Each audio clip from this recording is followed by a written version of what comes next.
Why aren't they getting screened for lung cancer? 94%. I mean, to be honest with you, I've never gotten screened for lung cancer, but I'm not a smoker, so I would think I wouldn't have it. Is that the mindset a lot of people have? Well, I think it's a multitude of things. I think part of it is that people don't know. People don't know that there is a screening test for lung cancer. That's number one. And number two is not everyone needs to get screened. So if you're 50 years of age, if you're a smoker, if you've quit smoking within the last 15 years, or if you've had a 20 pack year history of smoking, then you should get screened for lung cancer. And let me explain what I mean by 20 pack year history. That means that if you've smoked a pack a day for 20 years, that's a 20 pack year history.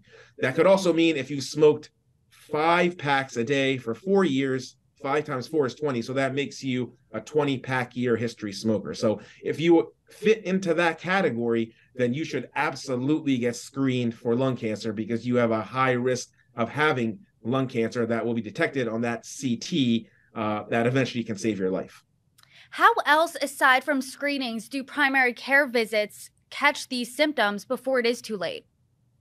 Well, just by asking questions and by doing a physical exam, right? So, your doctor is going to ask you, how are you doing? Do you have chest pain? Do you have cough? Are you coughing up blood? Did you feel a lump in your breast? How are your stool and bowel movements? All these questions can alert a physician to something or a problem that may be present that you may not be aware of. They may also run different tests or a physical exam by examining your body, doing a breast exam on you, palpating your abdomen. All these things that occur in a doctor's office will help and alert the doctor to something that may be wrong. And if something is wrong, they may, recommend other labs or screening tests so that you get the appropriate care that you deserve. Once you see a visible symptom, which, causes a red flag, and then you go to the doctor, is that too late? It's not too late. It's never too late, right? Because, it's always better to detect something before you can actually see it. But, the earlier, obviously, the better, right? So, going and screening tests, by the way, Brittany, are meant to catch cancers before symptoms even occur, right? So before you even know that you have a lump on your breast, a mammogram will show that lump before you can actually even feel it with your own hands. A low dose CT for lung cancer will detect that nodule or that mass in your lung before you even knew that you had that, or before you even have a cough, or you're coughing up blood, or you have shortness of breath, or these other symptoms that you may have that are associated with lung cancer. So, that's really the beauty and the purpose of screening, to find these things before they're even apparent to you and perhaps even your doctor. I hear how critical you're saying screening tests are. And you said a lung cancer screening was only about 2 minutes. Can you walk us through what a screening would be like for other types of diseases or cancer? Yeah, so let's talk about breast cancer. So breast cancer, the American College of Radiology recommends most women by the age of 40 to be screened annually for breast cancer. That entails getting a mammogram. A mammogram is a non-invasive x-ray that looks at your breast to see if there are any lesions that may be cancer, quite frankly.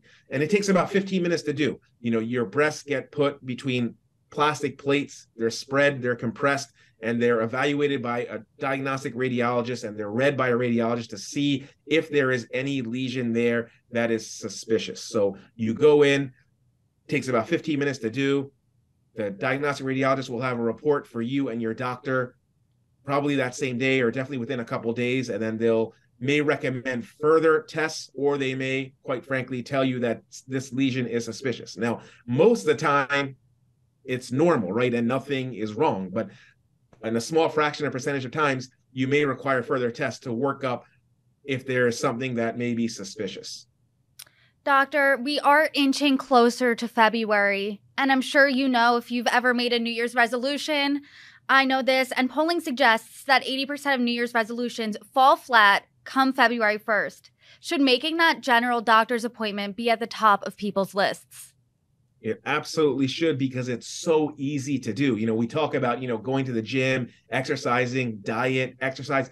Those are hard commitments to do very long term, right? Like, it's hard to, go to the gym 3 or 4 times a week for an extended period of time. It's hard to decrease your carb intake or, get rid of soda for a whole year. But making a doctor's appointment is one time in the year and may take 30 minutes to go to, and a 30-minute or 45-minute commitment. So it's a very easy thing to do. It's very practical. And quite frankly, it can have a major impact on your health. It sounds like the easiest New Year's resolution you can make. Dr. Awan, thank you so much.